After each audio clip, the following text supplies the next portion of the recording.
Meus amados, vamos nos colocar em pé, vamos fazer uso da palavra do Senhor, abrir nossas Bíblias, livro do profeta Isaías, capítulo de número 1. Com esta leitura, fazermos um panorama sobre o profetismo em Israel e a importância da profecia para a vida do cristão. E nada mais justo do que nós lermos o primeiro livro dos profetas e o primeiro capítulo para nós entendermos. E eu compreendo que este capítulo 1, ele é uma espécie de resumo do que Deus fez através dos profetas e a importância do que foi esses profetas para o povo de Deus e ainda é importante para nós hoje. Amém? Isaías capítulo 1, versículos 1 em diante, e é um texto muito maravilhoso que nós, de vez em quando, precisamos ouvi-lo para despertar a nossa vida espiritual e a nossa devoção com Deus. Amém? Toda a igreja encontrou? Diga amém. Diz assim a palavra do Senhor: a visão que Isaías, o filho de Amós, ele teve a respeito de Judá e Jerusalém nos dias de Uzias, Jotão, Acaz e Ezequias, reis de Judá. Escutem, ó céus, e ouça, ó terra, porque o Senhor é quem fala. Eu criei filhos e os fiz crescer, mas eles se voltaram e se revoltaram contra mim. O boi conhece o seu dono, e o jumento conhece o lugar aonde há para ele comida. Mas Israel não tem conhecimento e o meu povo não entende. Ai desta nação pecadora, deste povo carregado de iniquidade, são descendência de malfeitores, filhos que praticam mal, rejeitam o Senhor, desprezam o Santo de Israel, voltaram para trás. Porque vocês insistem em ser castigados? Porque continuam em suas rebeldias? Toda a cabeça está doente, todo o coração está enfermo. Desde a planta do pé até o alto da cabeça, não há nada são, a não ser feridas, contusões, chagas abertas, umas e outras que não foram limpas, nem atadas, nem tratadas com azeite. A terra de vocês está devastada, as cidades foram consumidas pelo fogo. Quanto às lavouras, os estrangeiros as devoram na presença de vocês, e a terra se acha devastada como numa destruição feita por estrangeiros. A filha de Sião foi deixada como uma cabana na vinha, como uma choupana no pepinal, como uma cidade sitiada. Se o Senhor dos exércitos não nos tivesse deixados algum sobrevivente, nós já teríamos tornado como Sodoma e semelhantes a Gomorra. Príncipes de Sodoma, escutem a palavra do Senhor, e povo de Gomorra, dê ouvidos à lei do nosso Deus. O Senhor diz: de que me serve a multidão de sacrifícios que vocês oferecem? Eu estou farto dos holocaustos de carneiros, de gorduras e de animais cevados. Não me agrado do sangue de novilhos, nem de cordeiros e nem de bodes. Quando comparecem diante de mim, quem requereu de vocês esse pisotear nos meus atos? Não me tragam mais ofertas vãs. O incenso se tornou para mim abominação, e as festas de luas novas e sábados e as convocações das assembleias, eu já não posso suportar. A reunião solene, a festa da lua nova e as solenidades, a minha alma já as odeia, já são um peso para mim, eu estou cansado de suportar. Quando vocês estendem as mãos, eu fecho os olhos. Sim, quando multiplicam as orações, eu não as ouço, porque as mãos de vocês estão cheias de sangue. Lavem-se, purifiquem-se, tirem da minha presença a maldade dos seus atos, parem de fazer o mal, aprendam a fazer o bem, busquem a justiça, repreendam o opressor, garantam o direito dos órfãos e defendam a causa das viúvas. O Senhor diz: venham, vamos discutir a questão. Ainda que os pecados de vocês sejam como escarlate, eles se tornarão brancos como a neve, e ainda que sejam vermelhos como o carmesim, eles se tornarão como a lã. Se estiverem dispostos a me ouvirem, vocês comerão o melhor desta terra. Mas se me recusarem e forem rebeldes, vocês serão devorados pela espada, porque a boca do Senhor o diz. Amém? Vamos orar por esta palavra nesta noite, em nome de Jesus. Pai, nós queremos, ó Deus, te agradecer e te louvar.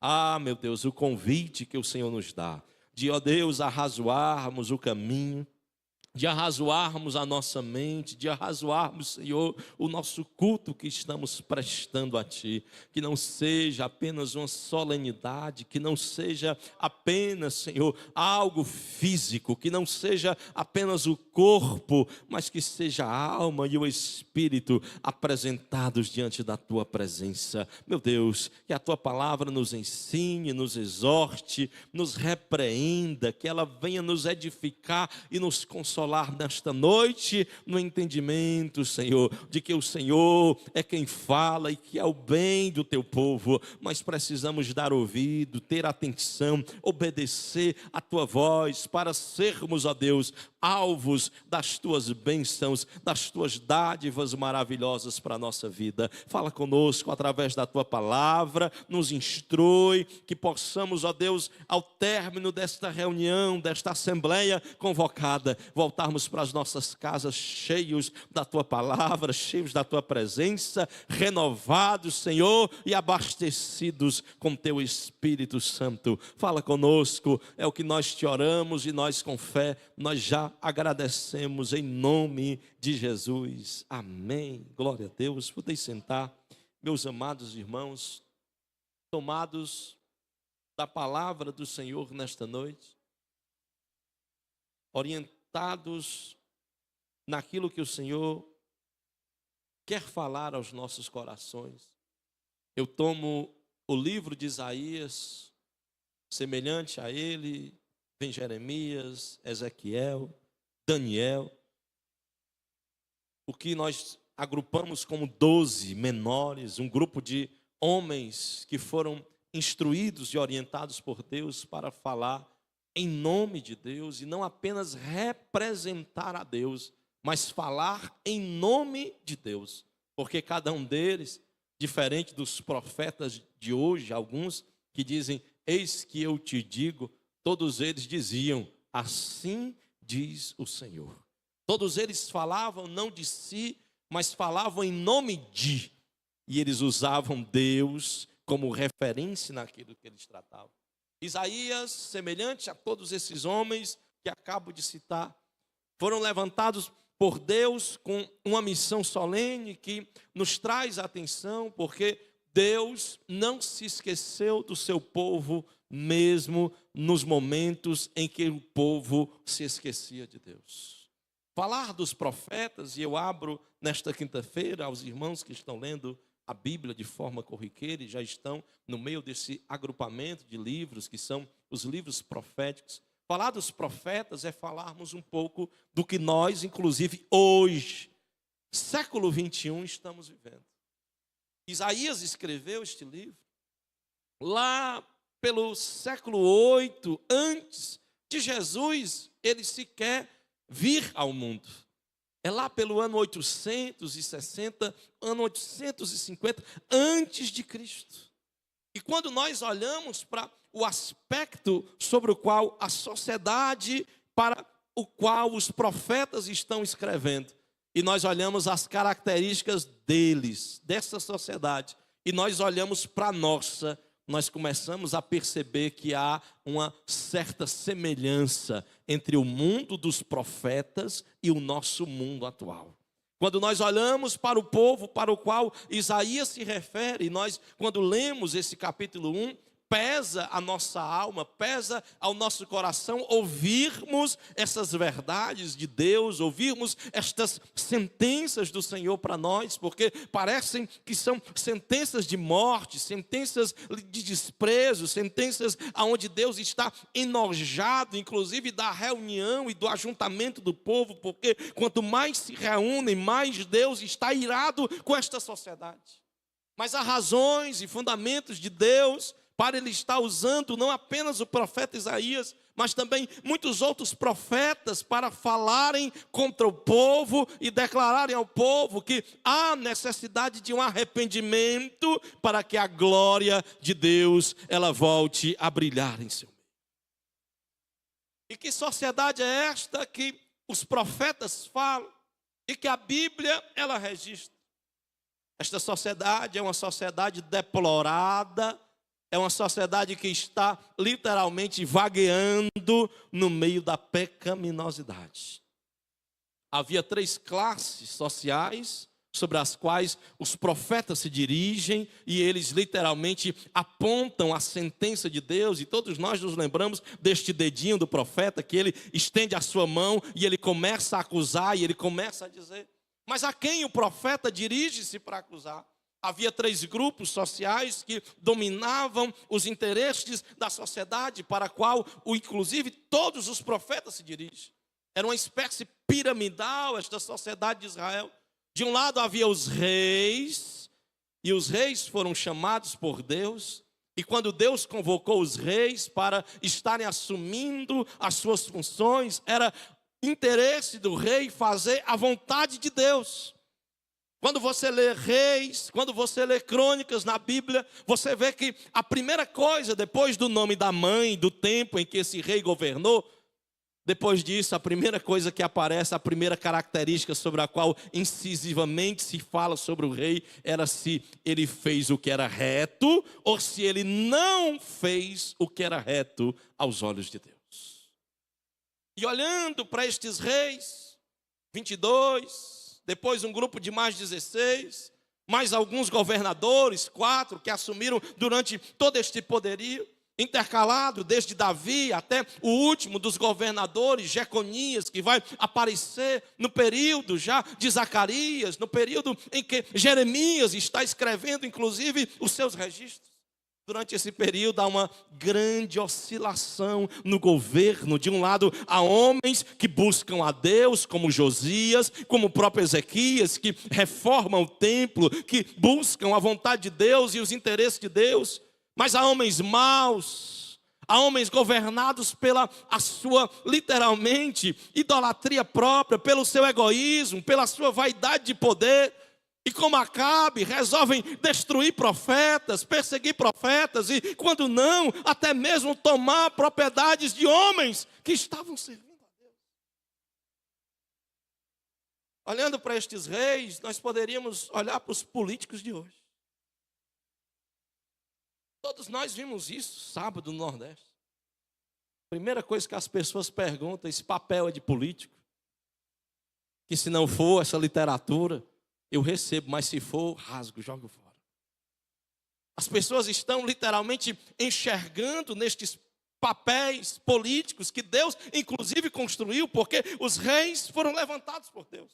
Romanos 13, versículo 1, Paulo vai dizer que não há autoridade no mundo sem que antes Deus assim autorize para que ela seja autoridade. Só há autoridade por causa da autorização de Deus em delegar este poder. E Deus delegou reis para estarem sendo o governo de Deus no mundo. E o problema é que o pecado sorrateiramente tomou o que deveria ser a glória de Deus. E os reis passaram a governar por si mesmos. Isaías é um clássico exemplo disso. Capítulo 1, versículo 1, você vai ver. Isaías está no governo de Uzias. E ele começa no final do seu governo. Depois vem mais 16 anos e mais 16 anos de Jotão e de Acais. E ele termina com mais 29 anos ainda do governo de Ezequias. Uns fazem o que é reto, outros não fazem o que é reto. Mas uma coisa nós aprendemos em Isaías, é que toda hora Deus está governando tudo. Deus está no controle de tudo. E tem uma coisa melhor ainda, é que Deus sempre está usando alguém para nos restaurar e nos encaminhar, mesmo quando os governos são maus. Porque às vezes nós pensamos, mas pastor, por que Deus às vezes permite que governos ruins, eles possam dominar? Aí quando você lê os profetas, você começa a entender. Deus deu a autoridade, Deus delegou este poder, mas a pessoa tomou o poder de representar o governo de Deus e passou a usar para os seus próprios fins, para a sua própria idolatria, para o seu próprio jeito de ser. E o fim disso é o quê? Corrupção. Os reis se tornaram corruptos, pastor, mas eu pensei que era só no Brasil a corrupção. Não, meu irmão, quando você lê sobre esses reis na Bíblia, você vai ver o quão corrompido esses reis eram, como eles se vendiam, como eles compravam com interesses escusos, aquilo que eles achavam por bem, tomar e dominar. Pastor, e o que nós podemos ser diante disso? Eu vou lhe dizer hoje, pela autoridade do nome de Jesus, nós devemos ser profetas. No meio de uma sociedade corrompida, Deus ainda está contando com a igreja para profetizar. Como assim profetizar, pastor? O reino de Deus está próximo, o reino de Deus está chegando, o verdadeiro rei, que é Jesus, ele está perto de buscar a sua igreja. É esta tarefa primordial, inclusive, que nós tomamos e assumimos enquanto igreja. Havia esses reis corruptos, e a corrupção leva ao ponto mais extremo dela. Qual é o ponto mais extremo da corrupção, pastor? O assassinato. Reis sanguíneos, devoradores de homens, corruptos pelo poder, tomados pelos seus sentimentos mais animalescos possíveis, a ponto de derrubar qualquer um que se opusesse e manifestasse diante da sua frente. Por que não lembrar de Nabucodonosor, o glorioso, construtor de uma das 7 maravilhas do mundo, o jardim da Babilônia, que terminou, diz o livro de Daniel, como um louco, comendo igual um lobo, capim do mato. Por que não lembrar do próprio Ezequias, sobre o qual Isaías cita? Um homem poderoso, que se impiedou contra Deus, mas depois voltou, se endireitou a casa, como o profeta disse. Mas ele só endireitou porque ele entendeu que a morte já estava chegando e batendo na sua porta. Mas o problema de Ezequias é que ele não constrói um sucessor realmente referente. O pior rei de Israel é o filho de Ezequias, um homem chamado Manassés. Se Ezequias demorou 29 anos para restaurar a nação de Israel e fazê-la voltar a adorar a Deus, Manassés viveu 55 anos e foram os piores 55 anos da nação de Israel. Sabe qual é o grande feito de Manassés? Foi pegar Isaías, amarrá-lo sobre uma árvore e pegar um serrote e serrar o profeta Isaías ao meio. Por aí os irmãos já entendem o tamanho da maldade que havia no coração dos reis. Havia um outro grupo que Deus levantou, além dos reis que estão no topo piramidal e que governavam politicamente, regiam as leis e dominavam o povo debaixo dessas leis opressoras. Por isso que o profeta vai dizer, olha, cuidado com as causas, versículo 17, eu quero que vocês busquem a justiça, façam bem, repreendam o opressor, esse opressor que ele fala é os reis, garantam o direito dos órfãos, defendam a causa das viúvas, porque os reis já não queriam mais saber de nada disso. Parece as leis de hoje. Quando você se acorda de manhã, está lá no jornal, de madrugada voltou-se. Aí quando você vai ver a lei, são as leis mais terríveis. Na calada da noite, na surdina, enquanto a população dorme, homens corruptos, tomados pelo poder e pela vaidade, tomam decisões inescrupulosas que só vão prejudicar mais ainda o povo que já... Por isso que o profeta está dizendo, olhe, aprendam a fazer o bem, porque com os reis vocês não aprendem isso. Havia um outro grupo que Deus levantou porque ele viu que os reis não eram capazes.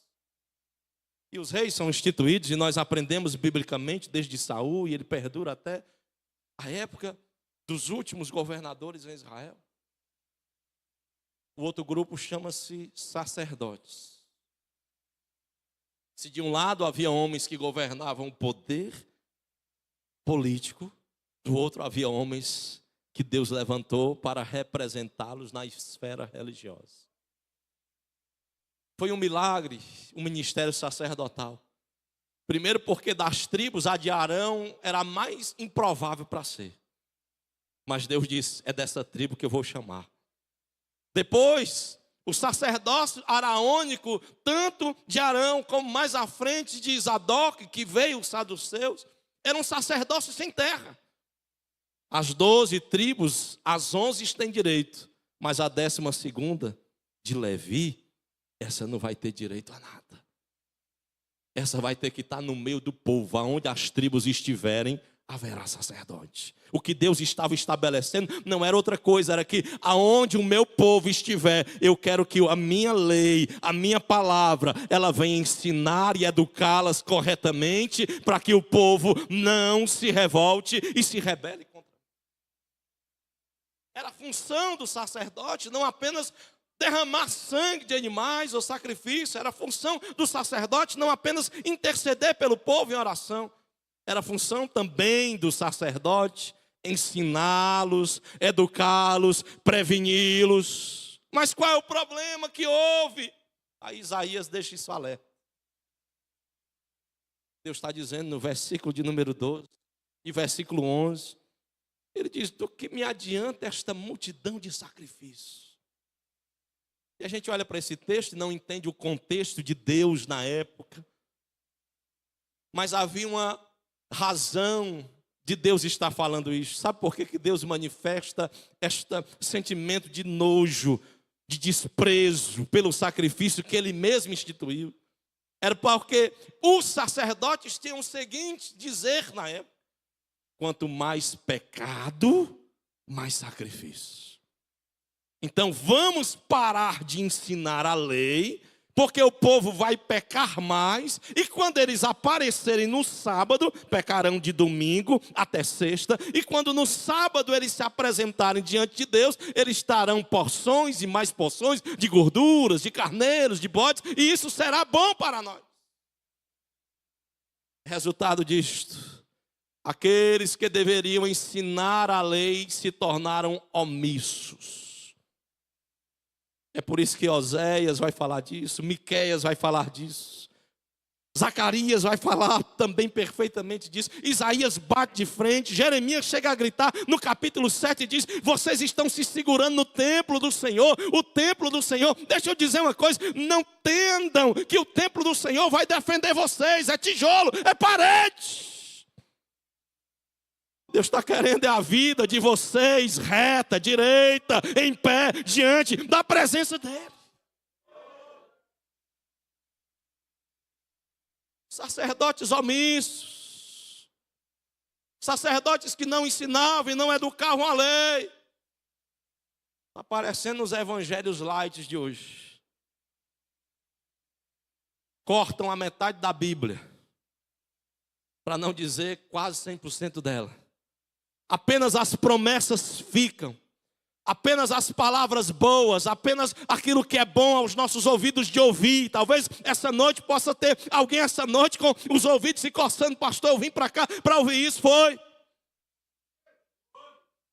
É porque esta igreja ainda prega um evangelho autêntico, genuíno, que é a palavra de Deus, que transforma, que nos faz crescer na sua presença, sem omissões. Não podemos omitir a palavra de Deus, precisamos pregar a verdade, doa e custe a quem doer. Mas os sacerdotes se corromperam como os reis e se tornaram omissos. Isaías está manifestando isso através de Deus, dizendo, versículo 11, eu estou farto dos holocaustos, a gordura desses animais cevados. Os sacerdotes gostam, eu não. Não é que Deus estava sendo contra o sacrifício, porque tem quem leia esse texto todo deturpado. Deus estava dizendo, eu quero um sacrifício, mas que seja o quê? Perfeito. O que é que isso significa para nós hoje? Deus não quer que você venha de qualquer jeito. Deus não quer que você venha só com uma roupa bonita, um perfume cheiroso, uma Bíblia linda, dourada, as letras douradas. Deus não quer isso. Deus quer você aqui com o coração contrito, verdadeiro, rasgado, na presença dEle, dizendo, Senhor, eu sou o sacrifício, é a minha vida que é o sacrifício. Deus diz mais, versículo 12, quando vocês comparecem diante de mim, quem foi que requereu vocês pisar nos meus atos? Alguém olha e diz, olha aí, Deus dizendo que não é para mim e para a igreja, não é isso que Ele está dizendo. Deus está dizendo, não venha de qualquer jeito. Vocês estão cheios de pecados. Este lugar deveria falar da lei. Neste lugar deveria ser expressa a palavra. Mas estão trocando a palavra por tudo. E Deus está dizendo, desta reunião eu não me agrado, nem participo. Não tragam mais, aí Deus diz no versículo 13, não tragam mais ofertas vãs. Que é oferta vã? Você sair numa quinta-feira, depois de um trabalho, de um dia esgotante, talvez para alguns, e vir para a igreja e não adorar a Deus como Ele deve ser adorado. Deus está dizendo, isso é uma oferta vã. É o que a Bíblia vai chamar mais à frente de sacrifício de tolo, não serve de nada. Vir no domingo à noite para a igreja para conversar com um e com o outro, andar nos corredores, ir para lá e para acolá, beber água o culto dia todo, o culto todo. Mas não adorar a Deus não serve para nada. Deus está dizendo, eu não quero mais essas ofertas vãs. É por isso que lá em Romanos 12, 1, Paulo vai dizer, irmãos, eu rogo-vos, eu estou pedindo, implorando, pela compaixão de Deus, que apresentei os vossos corpos em sacrifício vivo, agradável e santo a Deus, para que é o vosso culto racional, para que podeis experimentar qual seja a boa, a perfeita e a agradável vontade de Deus. Deus quer um culto vivo. Deus quer uma adoração viva. E Ele está dizendo mais, o incenso. O que era incenso? O incenso era o espectro da oração. Deus estava tão enojado dessa geração da época, que Ele olhava e disse, não adianta você dobrar o joelho, não adianta você rasgar a língua, não adianta você gritar, não adianta você falar. O incenso de vocês se tornou para mim abominação. Vocês falam da boca para fora, mas o coração de vocês grita por Baal, grita por Astarote, grita por Acera, grita por Dagon, grita por qualquer outro Deus. Quem diz isso é Oséias, contemporâneo de Isaías.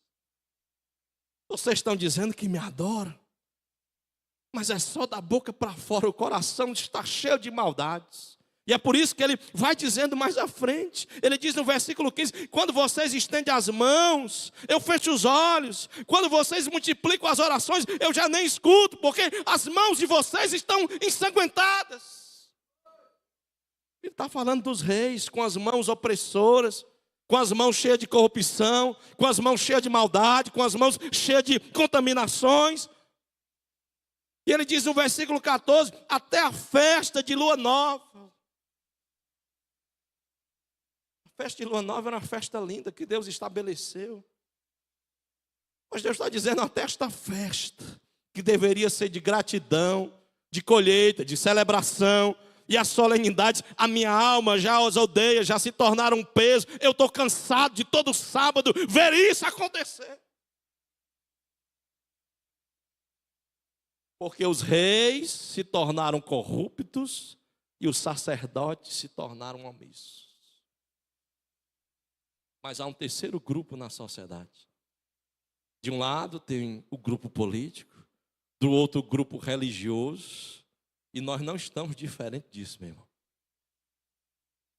O nosso grupo religioso, o que tem de sacerdote se corrompendo, se vendendo. E sabe como é que os reis faziam na época? Eles compravam. Eu estou te pagando para tu ir lá para o tanto tal. E eles colocavam os sacerdotes nos cantos bons. mas lá tu não vai falar mal de mim, tu não vai dizer isso de mim, e você vai fazer tudo que realmente é incorreto, porque você vai receber mais gordura para isso. Hoje o que tem de gente vendendo seu sacerdócio, vendendo seu ministério, vendendo literalmente o chamado, trocando isto por outros fins que não é aquele que Deus colocou. Igreja se tornando palco de política, igreja se tornando tudo mesmo. Você vê no mundo isso. Mas graças a Deus pela nossa igreja, que ela ainda está tentando, e ela vai continuar tentando e vai defender este evangelho, essa palavra de Deus, e isso vai depender de mim e de você.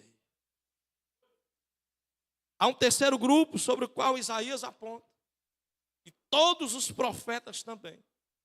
E esse grupo se chama o povo, a população. De um lado está os reis com as suas corrupções e sangue em suas mãos, seus assassinatos, suas, literalmente, omissões políticas que causavam mortes.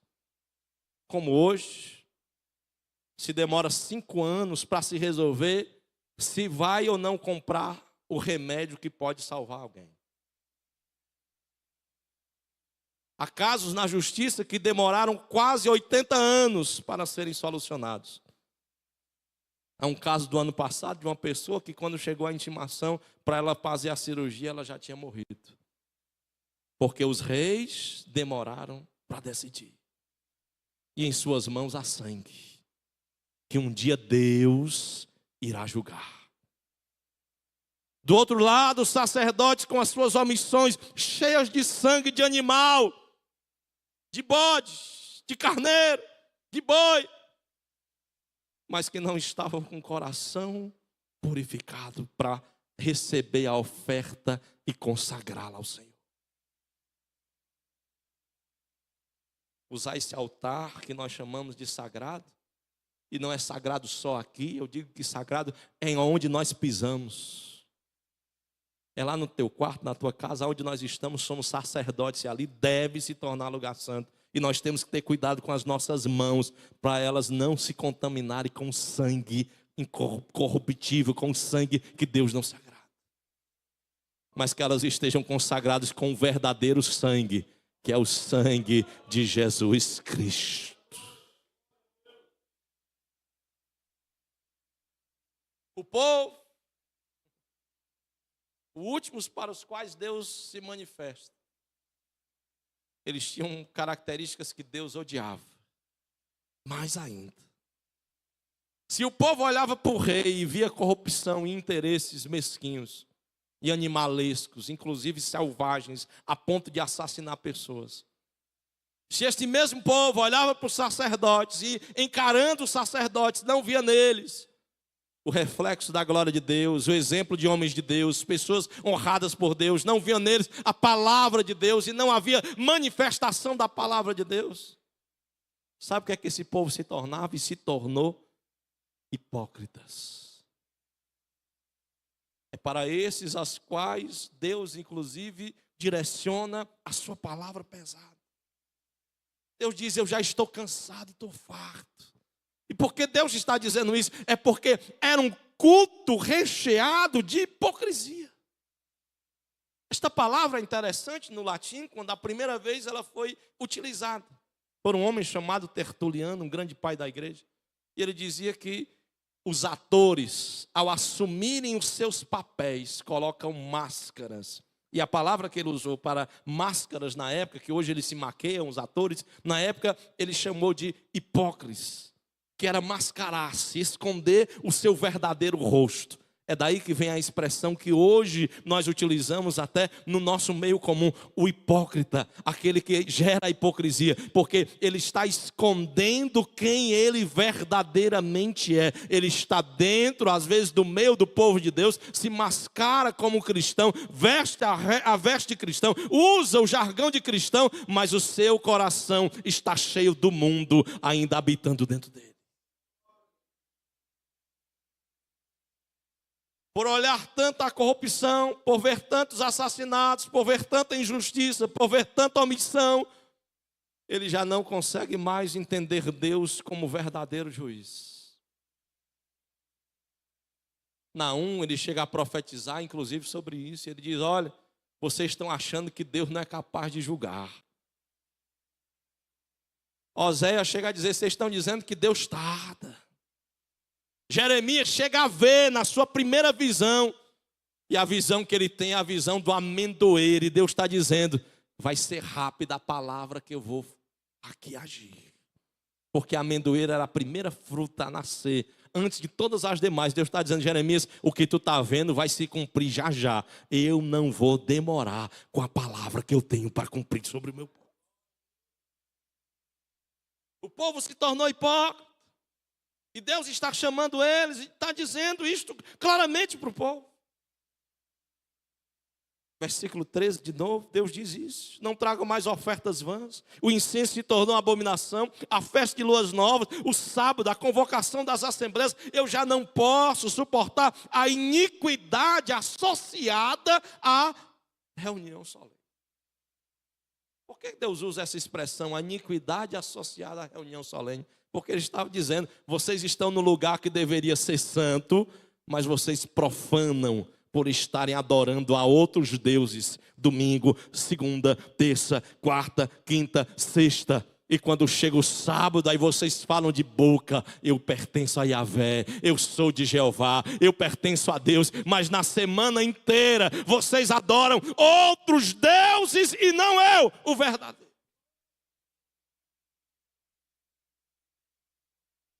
Pastor, e hoje isso acontece, meu irmão. Tem gente que adora a Deus 1h30 no domingo. E quando a gente estica para 2 horas de adoração, já acha ruim. Já está cansado. Ai, meu Deus, não vai acabar esse culto. Você sabia que lá no céu não vai ter bênção apostólica? Porque nunca vai se acabar o culto, vai ser toda hora. Não vai ter rede, sofá, poltrona, cama, bicama, cama king, cama queen, rede do cum, travesseiro de pena, travesseiro de astronauta, não vai ter nada disso. Lá no céu, para onde nós iremos, e aqui o que nós estamos fazendo hoje é um ensaio. Vai ser culto de adoração. Todo dia, toda hora, todo momento. E o cordeiro vai ser adorado. Aquele que era cordeiro e virou leão vai ser glorificado e reconhecido a cada dia como salvador da nossa vida. Sabe por que às vezes nos cansamos no domingo da adoração? É porque passamos a semana inteira sem adorar a Deus. Ocupados demais, atarefados demais, ansiosos demais, dominados pelos afazeres dessa vida demais, que quando nós paramos para adorar a Deus, parece uma coisa estranha. Parar para adorar. Eu acho lindo na Bíblia, sabe por quê? Na Bíblia vai dizer que durante um ano, era 360 dias, 77. Pode procurar lá no Pentateuco. Deus dizia, 77 dias vocês vão parar só para me adorar. E ninguém vai passar fome, não vai deixar de ter colheita, não vai deixar de ter fartura, não vai deixar de ter provisão, não vai deixar de ter chuva, não vai deixar a macieira de produzir a maçã, não vai deixar o lagar de produzir a vinha, não vai faltar. Mas eu quero uma coisa, me adorem durante esses 77 dias, em espírito, em verdade, com coração verdadeiro, autêntico, e eu vou abençoar vocês. Aí às vezes você vem para o culto, meu irmão, atribulado, meu Deus, e amanhã, irmão, o amanhã está na mão do Senhor. A tua empresa está na mão de Deus, o teu negócio está na mão de Deus, o cliente está na mão de Deus. Deus, Ele envia, mas não perca as oportunidades para adorar ao Senhor. Eu estou farto dessa reunião solene associada com a iniquidade de vocês. Aí hoje a gente fica assim, pastor, por que não tem mais milagre? Por que não tem mais isso, meu irmão? É porque você vê que o povo já vem cansado. É tão cansaço que até para se levantar, aqueles que podem ainda, logicamente. Mas se o governador entrar, ele já fica em pé, uma autoridade. Mas para ficar um louvor em pé, para adorar a Deus, dizer, Senhor, eu quero te adorar, eu quero te louvar, eu quero te bendizer. Às vezes nós ficamos assim, pesarosos. Deus está dizendo, eu estou cansado disso. Porque eu quero um povo que me adore em espírito e em verdade.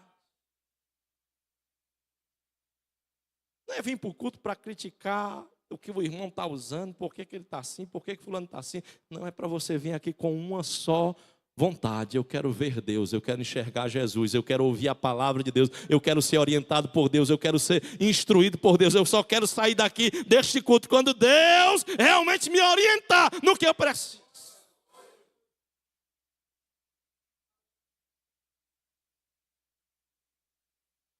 Às vezes os nossos cultos são vazios. E quando eu falo de cultos, não é o culto solene da multidão, é o meu e o seu. Porque nós já viemos vazios demais para a presença de Deus. Deus não pode dar a algo vazio outra coisa senão vazio. Por que você está dizendo isso, pastor?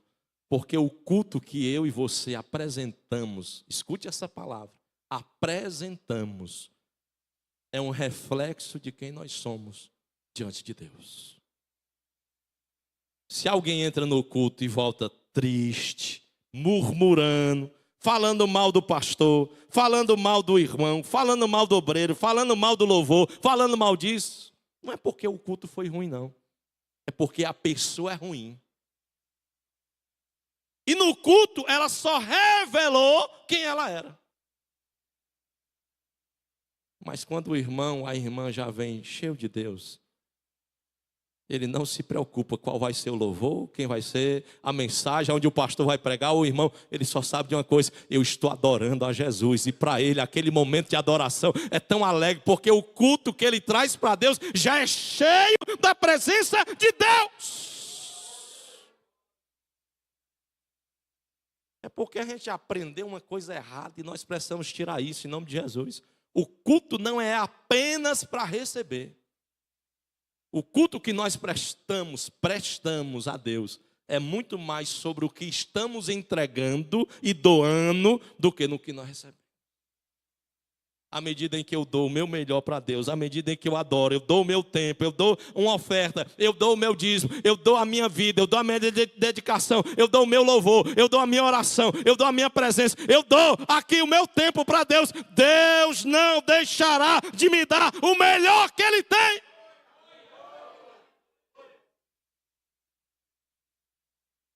E deixa eu lhe fazer uma pergunta: que culto você está oferecendo para Deus hoje? Deixa eu melhorar essa pergunta. Que culto você é hoje para Deus? O lugar é solene. O momento é solene de adoração. Eu estou aqui todo me arrupiando, porque eu sei que é um momento solene. De adoração a Deus. De louvor a Deus. De bendizer ao nome dEle. Que culto nós estamos sendo diante do altar de Deus? Ou será que estamos sendo como estes homens e mulheres da época, hipócritas, mascarados, escondidos, cheios de pecaminosidade dentro de nós, de mundo e mundanidade dentro de nós, e dentro da casa de Deus, sem querer nos libertar? Aqui é um lugar, meu irmão, onde a gente entra ferido e sai sarado. É um lugar onde a gente vem assim muitas vezes triste, vem muitas vezes cabisbaixo, mas a palavra de Deus fala ao nosso coração quando nós prestamos um culto verdadeiro e Deus se revela e manifesta a sua glória e a sua presença.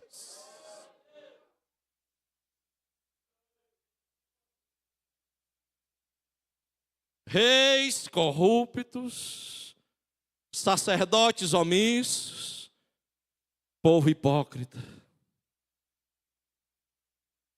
para piorar, a pior das expressões da hipocrisia, a pior das expressões da hipocrisia, chama-se religiosidade.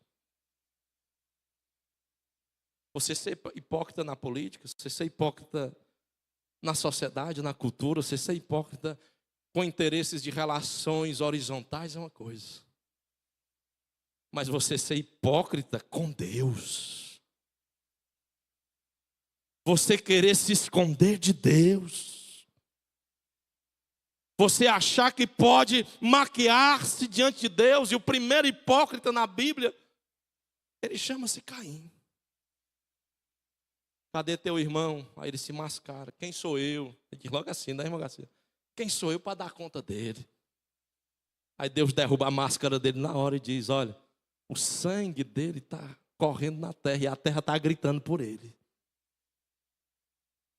Não adianta, Deus está dizendo para Caim, como ele disse para nós, não adianta você se esconder e querer dizer para mim uma coisa que você não é. O que é a religiosidade, pastor? Você faz tudo direito. Ora, canta, prega, está na igreja, participa, é membro. Sabe qual é o grande erro do hipócrita? Insensibilidade. Ele é morto, ele não sente mais nada. Ele está no meio, mas Deus se manifesta, Deus mostra, mas ele não chora, ele não se quebranta, ele não sabe mais o que é a presença de Deus, ele não sabe mais o que é estar na presença do Senhor. É insensível, é um moribundo dentro da casa de Deus. Não chora com quem chora, não se alegra com quem se alegra, não toma as dores dos outros, não quer ajudar, não quer cooperar, ele está lá insensível. Parece ser uma boa pessoa, mas as suas ações o revelam. Por isso que Jesus bate de frente com o hipócrita religioso. Porque ele sabe, ele conhece. Mas falta nele uma coisa: viver de novo, sentir de novo, amar de novo. Sentir o cheiro da vida de novo, abraçar de novo, chorar de novo, gritar de novo, pular de novo, viver novamente. Por isso que Jesus escreve à igreja de Éfeso e diz: oh, vocês estão fazendo tudo direito, doutrina ok, na igreja está tudo certo, mas tem uma coisa: vocês se esqueceram do primeiro amor. Você quer andar com Jesus e Jesus olhar para você e andar com você e se agradar? Nunca abandone o primeiro amor. É porque lá no primeiro amor, a vida, a sensibilidade, a vontade, a interesse de estar perto, a interesse de se aproximar, a interesse de conhecer, a interesse em andar com Deus.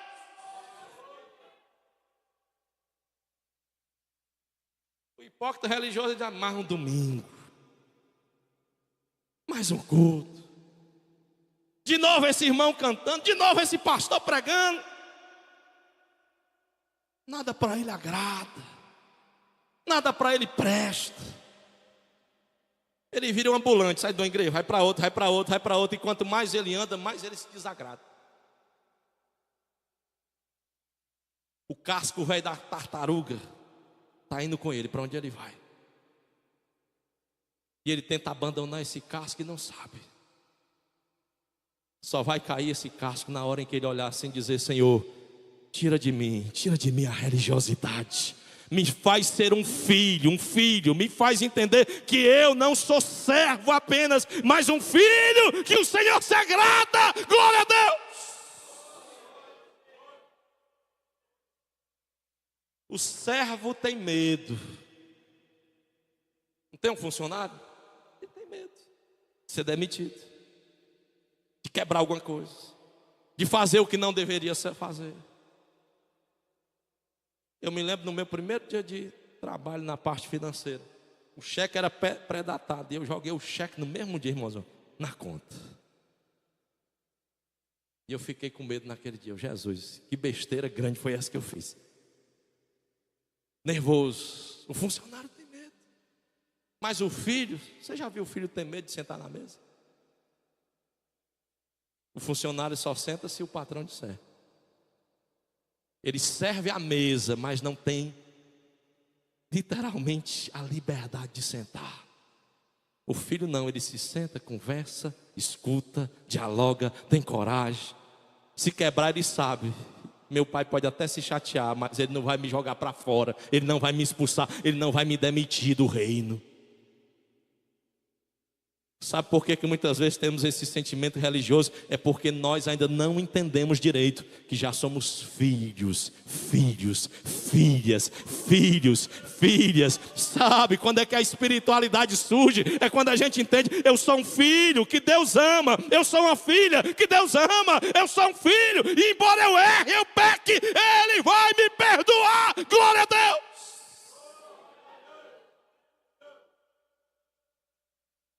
A religiosidade toma conta de nós. Como assim, pastor? Pecamos. Aí a primeira coisa, a gente tem medo.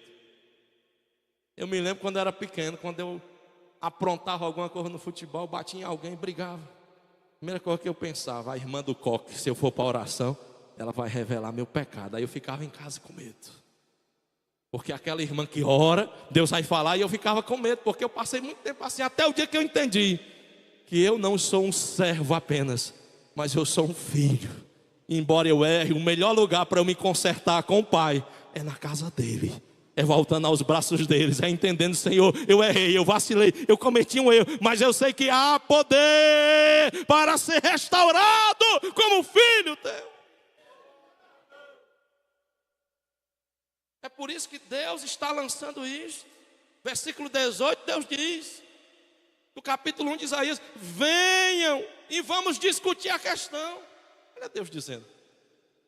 Deus está dizendo, ó, eu estou mostrando todos os erros de vocês, mas eu estou dando a chance para vocês dizerem o que vocês pensam também.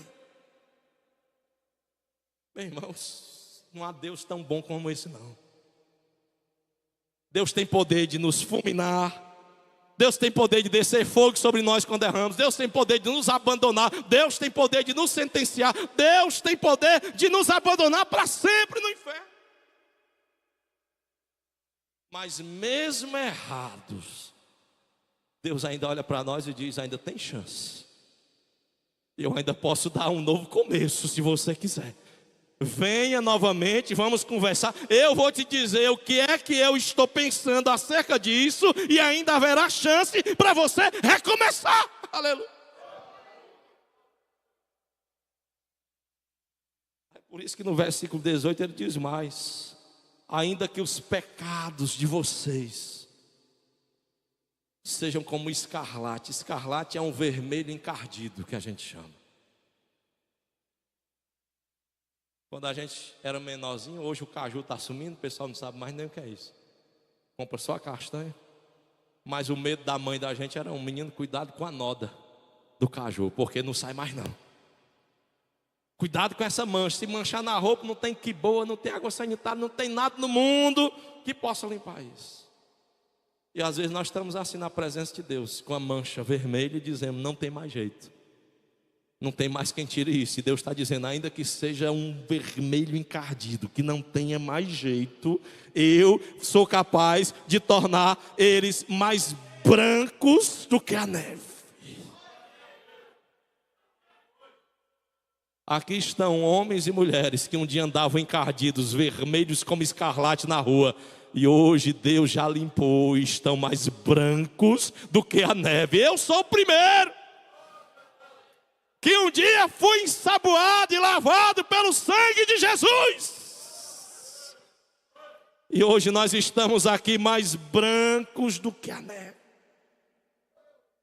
E Deus diz mais, ainda que sejam vermelhos como o carmesim. Aí o carmesim é diferente do vermelho encardido.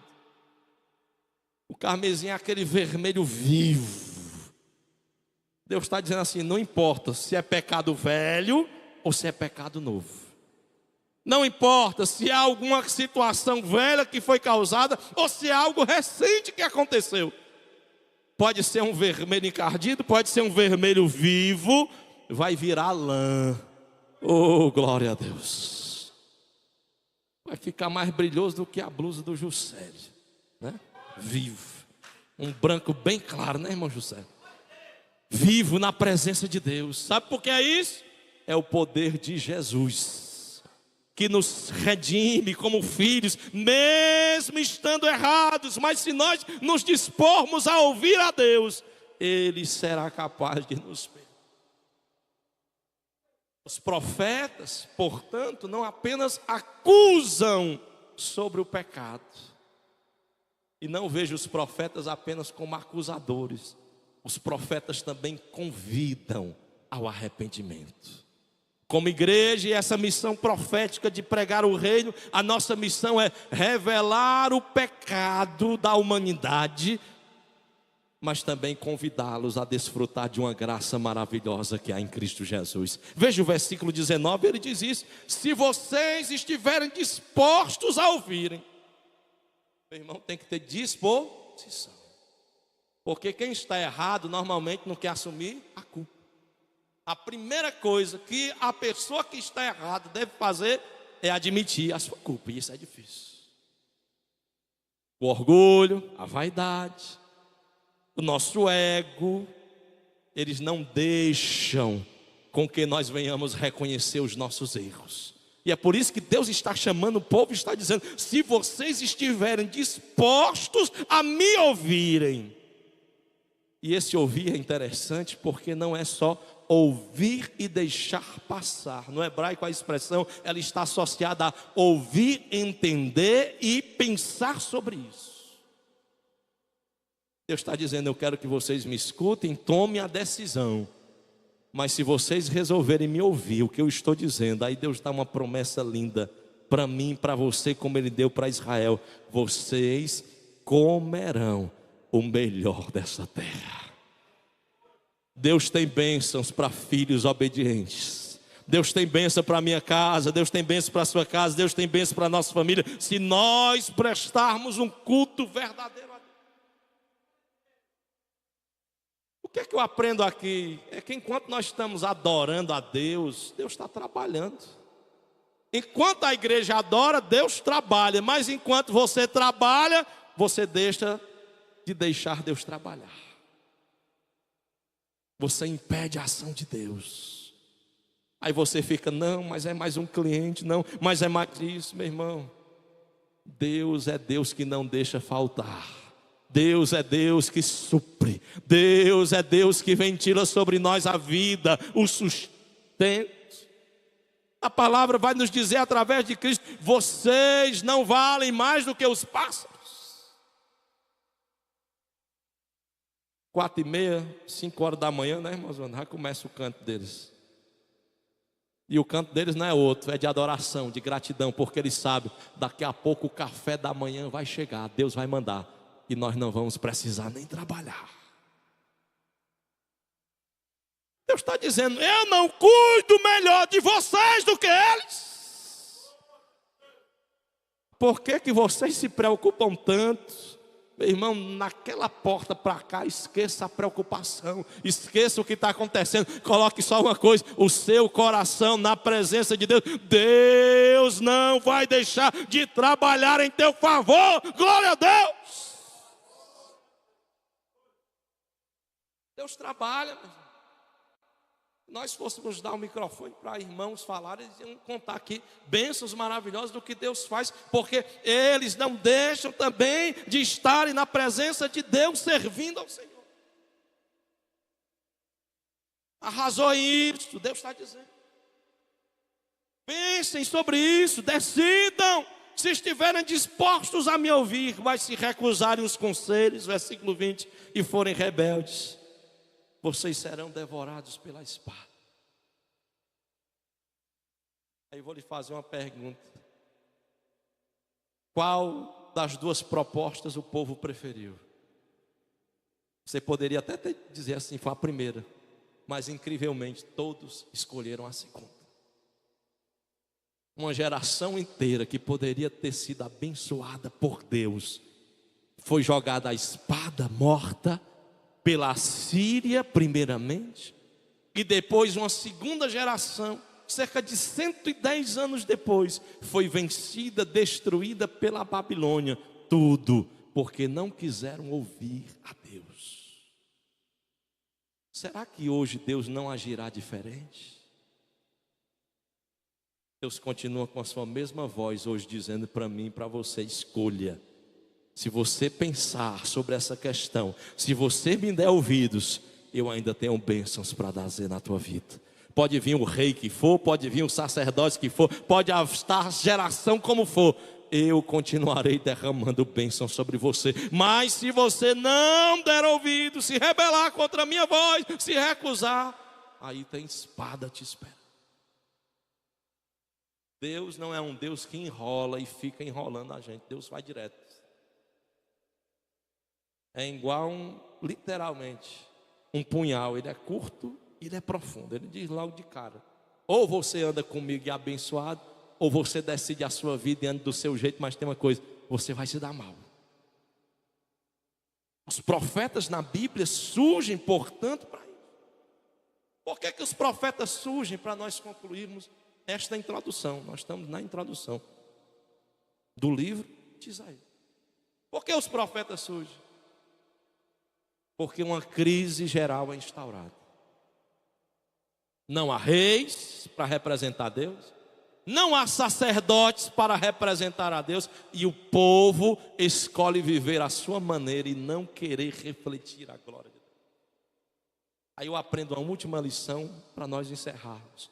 Profeta na Bíblia é sinal de crise instaurada.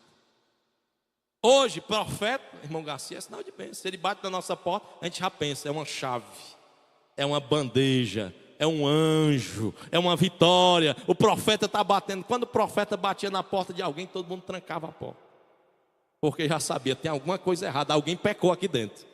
Confesse logo o pecado, porque profeta era sinal de crise, era sinal de problema, era sinal de que a coisa não estava certa e que Deus precisava consertar. Hoje Deus está contando com o profeta, está comigo e com você. Não temos mais o mesmo ministério como eles tinham no Antigo Testamento, mas nós temos a profecia.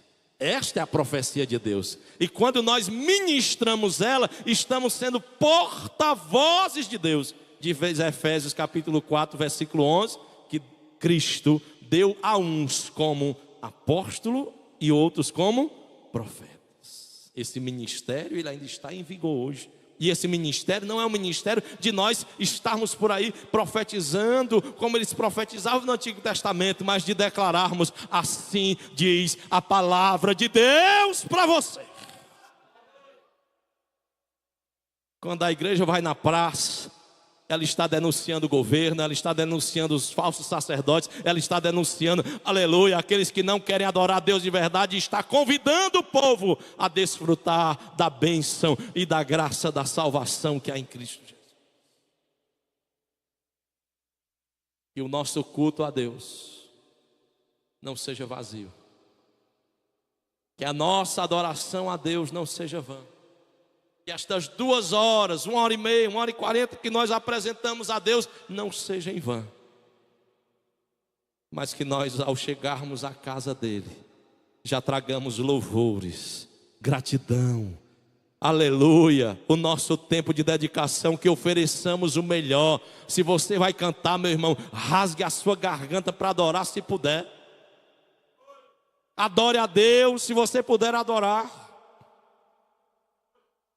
Mas não deixe de prestar a Deus a sua devida honra, o seu devido louvor, a sua devida glória, porque não viemos a esta casa em vão, mas para adorar ao nome de Jesus.